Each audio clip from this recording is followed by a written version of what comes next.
छत्तीसगढ़ विधानसभा चुनाव से पहले आवास का मुद्दा कई बार सूबे की सियासत में देखने को मिला।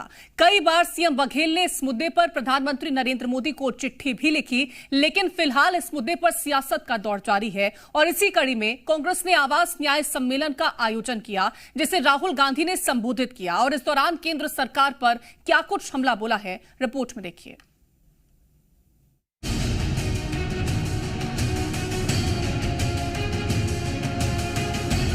छत्तीसगढ़ विधानसभा चुनाव होने में महज 2.5 महीने ही बचे हैं। ऐसे में छत्तीसगढ़ में चुनावी सरगर्मी बढ़ गई है। लगातार कांग्रेस के दिग्गज नेताओं के दौरे हो रहे हैं। इसी कड़ी में कांग्रेस के पूर्व अध्यक्ष राहुल गांधी तीसरी बार छत्तीसगढ़ दौरे पर पहुंचे, जहां उन्होंने बिलासपुर के परसदा में बड़ी चुनावी सभा को संबोधित किया। अदानी जी को बंबई का एयरपोर्ट मिल जाता है, अदानी जी को रेलवेज का कॉन्ट्रैक्ट मिल जाता है, फिर दबाते हैं इंफ्रास्ट्रक्चर मिल जाता है। तो 2 रिमोट कंट्रोल चल रहे हैं। ये हमारा वाला सबके सामने चलता है, हम इसको दबाते हैं, किसानों के खाते में पैसा जाता है। 2500 रुपए क्विंटल धान में आपको मिलता है। भागीदारी देनी है, दलितों को, आदिवासियों को, महिलाओं को भागीदारी देनी है तो कास्ट सेंसस करवाना ही पड़ेगा।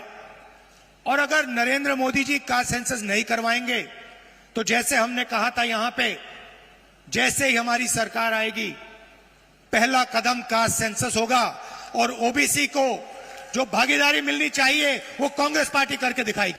छत्तीसगढ़ में हमने वायदे किए थे, पहली कैबिनेट मीटिंग में हमने वायदे पूरे करे और यही हमने हिमाचल में किया, यही हमने राजस्थान में किया। हम आपसे 15 लाख वाले झूठे वायदे नहीं करेंगे और हमारा रिमोट कंट्रोल जो चलता है सबके सामने चलता है। इस कार्यक्रम में मुख्यमंत्री भूपेश बघेल, उप मुख्यमंत्री टीएस सिंहदेव, प्रदेश प्रभारी कुमारी शैलजा समेत कई मंत्री और कांग्रेसी नेता शामिल हुए। इस दौरान 524 करोड़ के 185 विकास कार्यों का लोकार्पण और भूमि पूजन किया गया। वहीं राहुल गांधी ने हितग्राहियों को आवास योजना की 7.5 लाख रुपए वितरित किए। कार्यक्रम को सीएम भूपेश बघेल ने भी संबोधित करते हुए नए छत्तीसगढ़ की तस्वीर को सभी के सामने रखा।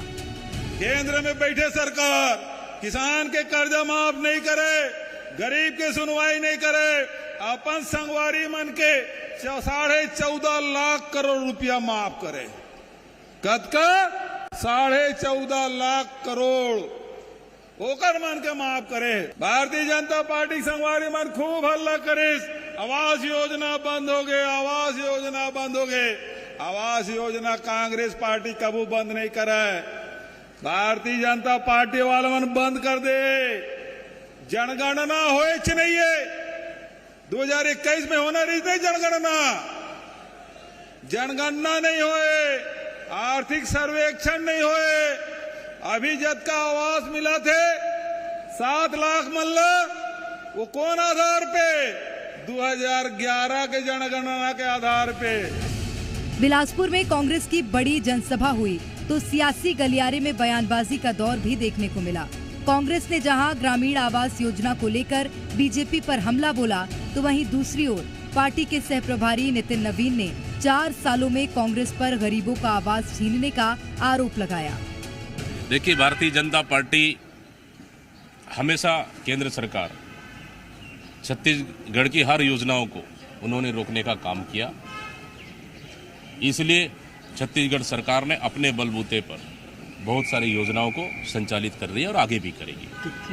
लोकतंत्र है, आना सबका काम है, लेकिन राहुल गांधी जी क्या बोलते हैं खुद नहीं समझते हैं।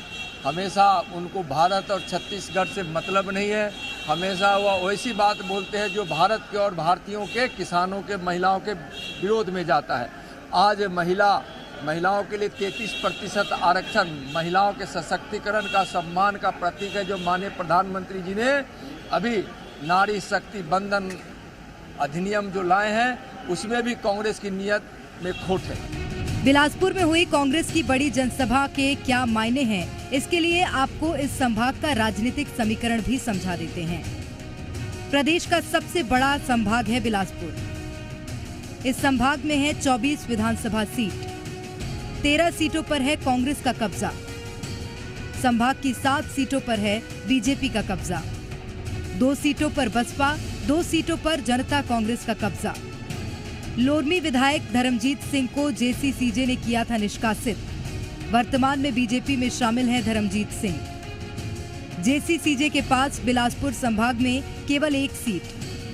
बिलासपुर संभाग में प्रदेश के 11 लोकसभा सीट में से 4 सीट।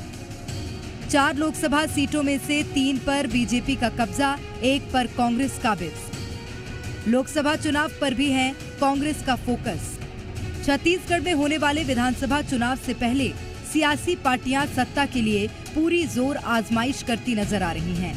जहां कांग्रेस के सामने सत्ता में बरकरार रहने की चुनौती है, वहीं बीजेपी के सामने सत्ता वापसी करने की। ऐसे में देखना होगा कि बड़ी बड़ी सभाओं और वादों से कौन जनता के दिल को जीतने में कामयाब होता है। ब्यूरो रिपोर्ट, जी मीडिया।